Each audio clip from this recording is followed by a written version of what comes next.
If you're wondering why I am upset right now, I just spent 35 minutes of my life recording this episode.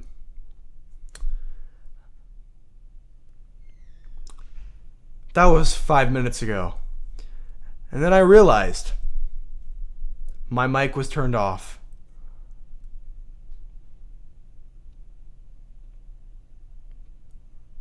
So we're going to redo this whole thing. I'm sorry. So I don't think this is going to be 35 minutes long just because I was talking forever. Sorry. Yeah, quality. I'm so stupid. I just spent 40 minutes recording this stupid thing and my mic wasn't turned on. So I'm going to do this again. We're going to skim. We're going to do a quick last minute locks this week. Let's jump over to our bets board. For the second time, so we are 14 out of 24 throughout the season at 58%. Week 0 and 1, we were at 500 when week 2 was at 70%? Yeah, 70%. So, this has been a great couple weeks. I think this slate of games is going to be better than the games from last week. Even though the games from last week I think were really good, I think that the matchups are better. So we'll do bottom to top. So Minnesota versus Cal. Minnesota's favored in this game. Obviously, Cal in the offseason last year lost like 50 players. They have a 5-star quarterback, but he's a true freshman. You beat out Devin Brown, the Ohio State transfer. I just think that even though Minnesota has a freshman quarterback, I think that defense, and with PJ Fleck, how consistent he is with beating USC last year and having a 1-point loss against Penn State, who made the semifinals, I'm going to pick Minnesota. I'm going to pick Minnesota to beat Cal. You guys can't even see it. My bad. I forget that your screen is not the full length of my screen. There we go. Yeah, so I'm going to take Minnesota over Cal. The next matchup, Kansas State versus Arizona. I went into a full story about why I love both of these teams. Basically, I like them, and in bowl games a couple years ago, they were cool. Kansas State has been terrible this year, and it's been so disappointing. I had so much hype for them. I didn't have them making the playoff or even getting to the Big 12 championship, but I still thought they were going to be like 10-2, very good. They beat out Arizona. They beat Arizona like 31-7 on the road last year. I think Arizona's going to win this game. I know Kansas State's favored. I just think losing to Army, who lost to Tarleton State, losing to Iowa State, and then you should have lost to North Dakota, a bad FCS team. Kansas State should be 0-3. So I'm going to go with Arizona. Noah Fafita coming back for like his billionth year will be good. So I'm going to go with Arizona. Next game, Ole Miss versus Arkansas. Ole Miss is favored by a touchdown. I actually think Arkansas has maybe the push at quarterback with Taylor Greene and that arm and his legs. But I do think Ole Miss will win and cover this game. I still think Lane Kiffin's a really good coach. So I'm going to pick Ole Miss over Arkansas. Next one, Duke at Tulane. So Duke, coming off of the loss to Illinois, is actually underdog to Tulane, who, even though I have a really good quarterback with Jake Retzloff, the transfer from BYU and that whole scandal thing, he's only been there for like a month. And I think Duke will be fired up. I think they should be favored to win this game.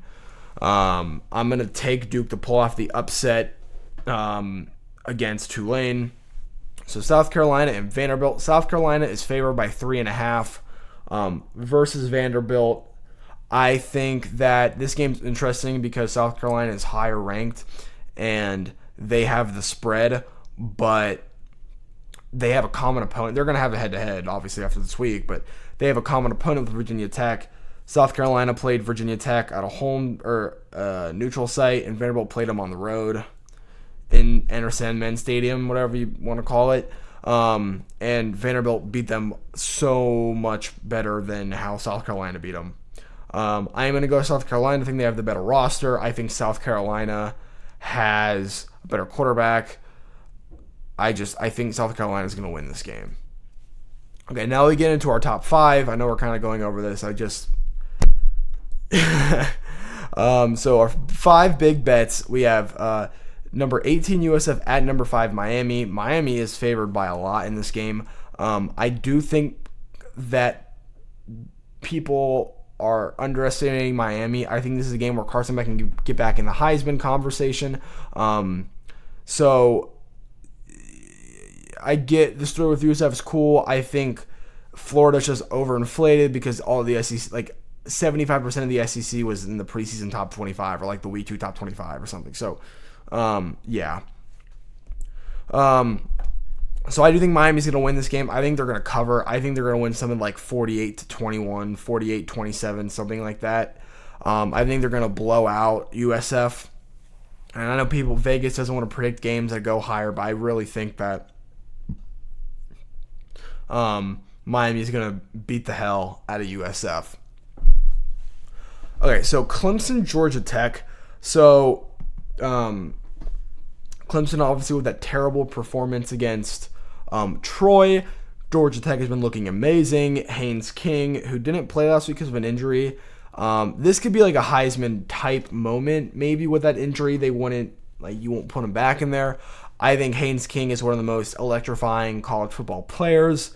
But I do think Clemson gets a get back against Georgia Tech. I think I guess they didn't lose him, but I think Clemson comes back and looks much better. Probably the best we've seen them all year. So LSU and Florida.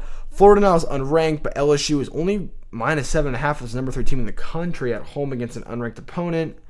I think LSU's overinflated. I think when you look at LSU and Clemson, they were very similar teams, similar coaches. Obviously, Dabo is a way better coach, but coaching staff.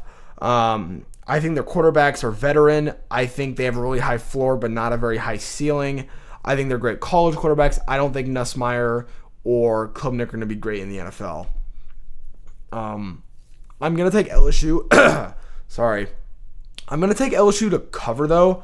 I'm thinking something like 27-20, 27-23, 27-24. Less than a one-possession game. So I'm going to take LSU to beat Florida at home. I think it will be really close. And I think LSU has the chance to jump Penn State with now a second actual win over Penn State's lackluster performance against Villanova, FIU, and Nevada. And number 2, we have number 16 Texas A&M at number 8 Notre Dame. So I think with this game, it sucks because it's on Peacock, so a lot of people aren't going to be able to watch it. I'm going to be at the Ohio State OU games. I'm just going to watch highlights on YouTube because I don't want to buy Peacock. I know the Ohio State Ohio game is going to be on Peacock, but I'm going to be at the my family might be getting Peacock, but I'm going to be at the game. So actually, we'll talk about Ohio State versus OU after this. But so I think that this game is going to be a huge test for Marcus Freeman. I think that Notre Dame's 0-1, A&M is 2-0. I think Notre Dame has the better coach. A&M has the better quarterback, but I think Notre Dame has a better roster. They're at home, favored by 6.5. I think the spread is too big. I still think A&M is very good. I think Marcel Reed is a phenomenal player. I think he is one of the best dual threat guys. But I think this game is going to be a rock fight, kind of like Ohio State versus Notre Dame in 23, 2-3 years ago. So I'm going to pick A&M to cover, but I'm going to say Notre Dame 19, A&M 16, maybe A&M 17, 19-16. It's going to be a weird score, low scoring. But yeah, I'm going to pick Notre Dame over A&M. And the big one for this week, the one that's been on the thumbnail, the one you guys came here for, Georgia versus Tennessee. This is actually weird because they played late in the season last year, but this is the opening game for SEC play for both of these teams, I'm pretty sure. Yeah, it is.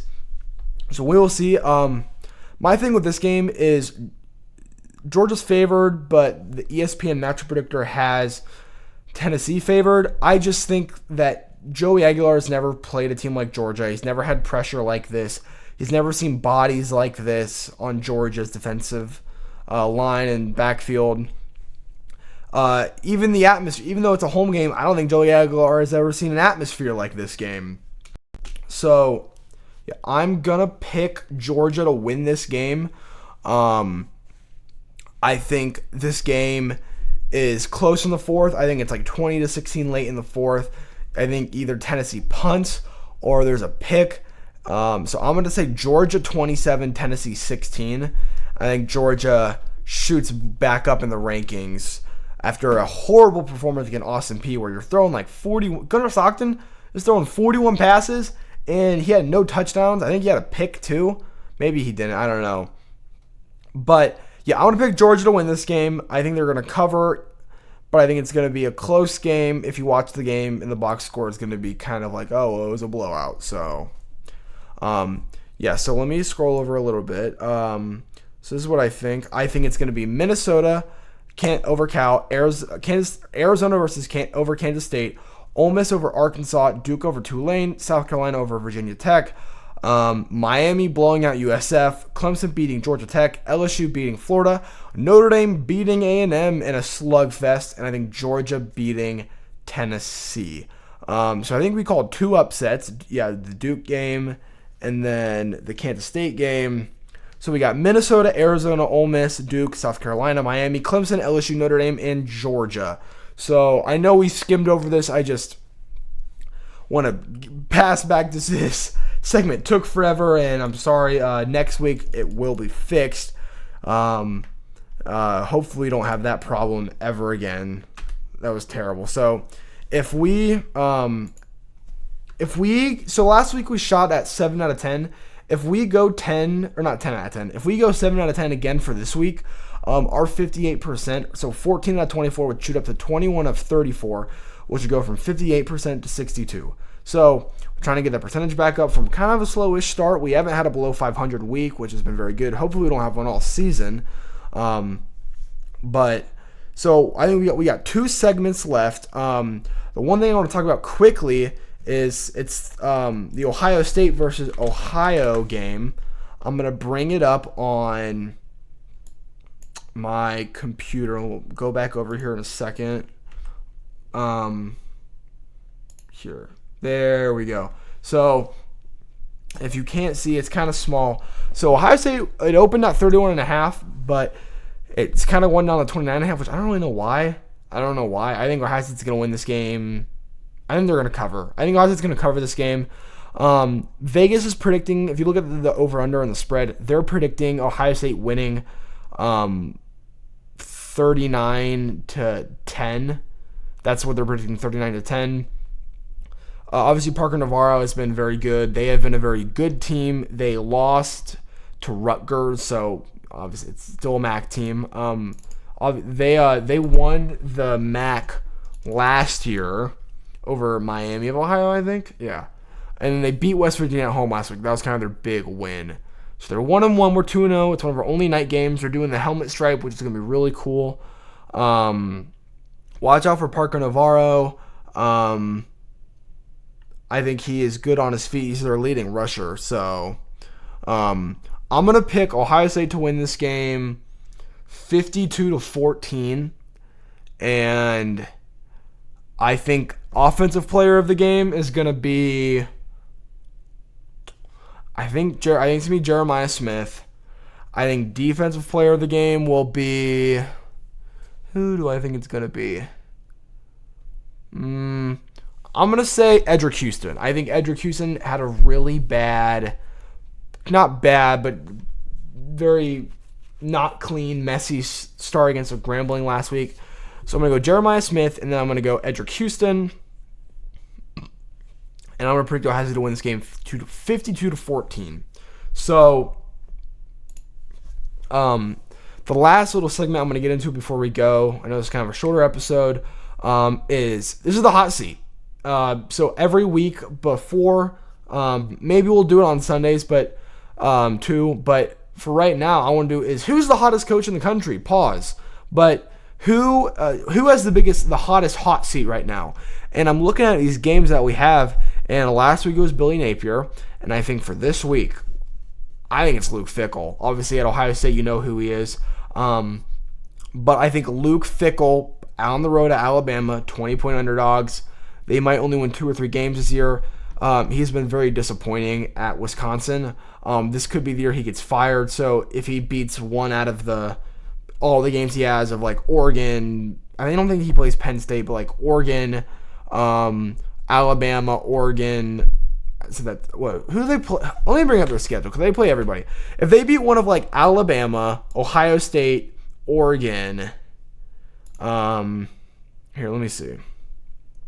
If they beat one of Alabama, Michigan, Ohio State, Oregon, Washington, Indiana, or Illinois, and maybe even beat Minnesota, a rival game to end out the season, I think there's a chance he might keep his job. So I'm going to go with Luke Fickell to be the hot seat for a coach this week. I hope you guys enjoyed watching the Hot Seat College Football Show. It sucks that we lost the first one as well. It was much more in-depth. We'll go into more depth on Sunday for After the Whistle. I hope you guys all enjoyed watching the Hot Seat College Football Show on a Thursday afternoon, around 18 hours away. I can't do math. 18 hours away from, or what? No. 18 hours away from, am I tweaking? No. Yeah. 18 hours away from kickoff tomorrow. I might make a separate video talking about the Ohio State-Ohio game. I might include it after the whistle, then make a separate video just having a snippet. We'll see how maybe that works out as maybe the show continues. But I hope you guys all enjoyed watching the Hot Seat College Football Show. I'm Trent Ebert, your host, and we will see you guys all on Sunday. Thank you.